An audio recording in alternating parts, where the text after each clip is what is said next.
This video was made possible by Audible. Try out Audible Plus for free for 30 days by going to audible.com/HAI.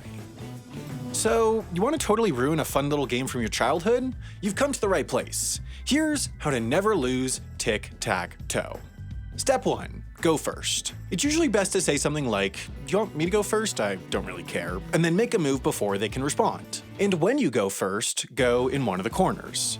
Now, if your opponent goes in the middle, you might end in a draw. But if they go anywhere else, you can guarantee a win. There are basically 4 non-middle places your opponent can play. Technically 8, but really 4 because the positions are duplicates if you rotate the board. They can go next to you, in a corner near you, in the middle away from you, or in the opposite corner. If they go next to you, go in your nearby corner, but not with them in between you. They'll block you, then you go in this corner, and now you've won, because either they'll block you here and you go here, or they'll block you here and you go here. Now, if after your first move they hit you with the corner near you, just take the opposite corner. Then, same thing. They block you, you go in the other corner, and boom, pop the sparkling apple juice, you've won again. If they start in the middle away from you, go in the corner touching them. Then, same thing, they block, you corner, you win. And if they go in the far corner, just go in any other corner, and again, block, corner, win. Now, if they were smart and they did go in the middle at first, don't panic. Play it cool and go catty corner to your first move. If they then go in a corner, you go in the opposite corner, and you've won. They'll block here or here, and you go in the other one. If they go in the middle though, you have to block them, and sadly, you're probably headed towards a tie.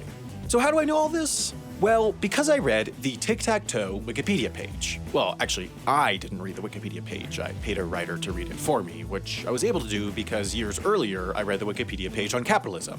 But how does Wikipedia know this? Well, it's because Tic Tac Toe is what's called a solved game.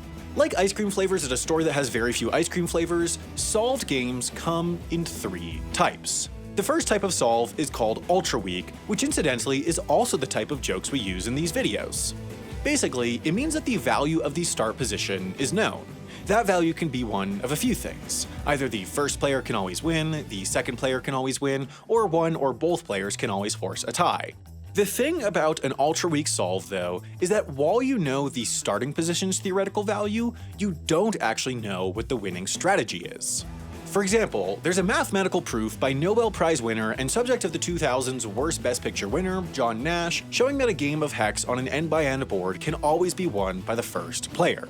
While we know the winning strategies of small boards, from 1x1 up to 9x9, once we get to bigger boards, we know the math says there definitely exists a way for the first player to guarantee a win, but we don't actually know what that way is.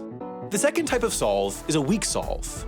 That means that the value of the start position is known, and an algorithm knows how to get that outcome, but only starting from the beginning. If you give a weak solve algorithm a board already in play, with mistakes made, it'll go all blue screen of death and won't know what to do. The third type is a strong solve. That means that you, or an algorithm, can figure out the best possible move from every possible game position. Mathematicians, who apparently have nothing better to do, have developed strong solves for a ton of games, from Tic-Tac-Toe to Connect 4 to Chopsticks, often using something called a minimax algorithm.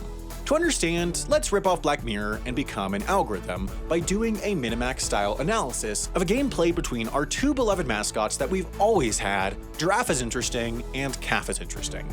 The only way to have a simple explanation is to invent a really boring game that would suck. So, in this game, there are only 2 move options, left or right, and there are only 3 turns: giraffe, then calf, then giraffe. Here's what's called a game tree, which shows all the possible options. Giraffe wins are in yellow, calf wins are in purple. So, let's work backwards. We see here that in this outcome, it's giraffe's turn, and if they move left, they win. If they move right, they lose.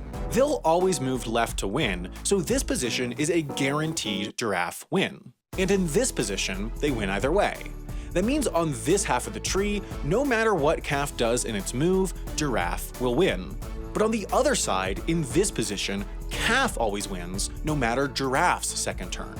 In this one, giraffe can win, but on calf's turn, they can always just go left, meaning this side guarantees a calf win. But if we go to the top, we see that all Giraffe has to do to guarantee a win is go left at the beginning, meaning that this game has been strongly solved and that the first player will always win. Theoretically, that same minimax algorithm analysis could solve any two-person game with finite board positions, but before you start building a Magnus Carlsbot, you should know that games like chess or Go, both of which have more possible outcomes than there are atoms in the observable universe, which is probably at least 1,000, are too complicated for a minimax to be practically feasible.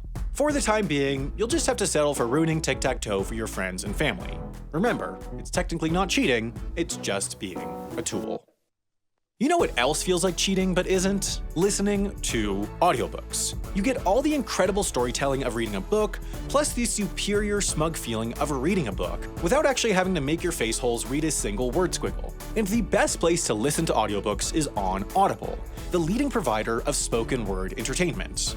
Their newest plan, Audible Plus, gives you full unlimited access to their Plus catalog, letting you listen to thousands of audiobooks, plus original audio dramas and podcasts. It's the perfect option for audiobook and podcast power listeners like me. I've been using Audible Plus since it came out, and the absolute favorite thing I've listened to with it was Forward, a collection of short stories by some of the top science fiction writers out there, including Andy Weir of The Martian.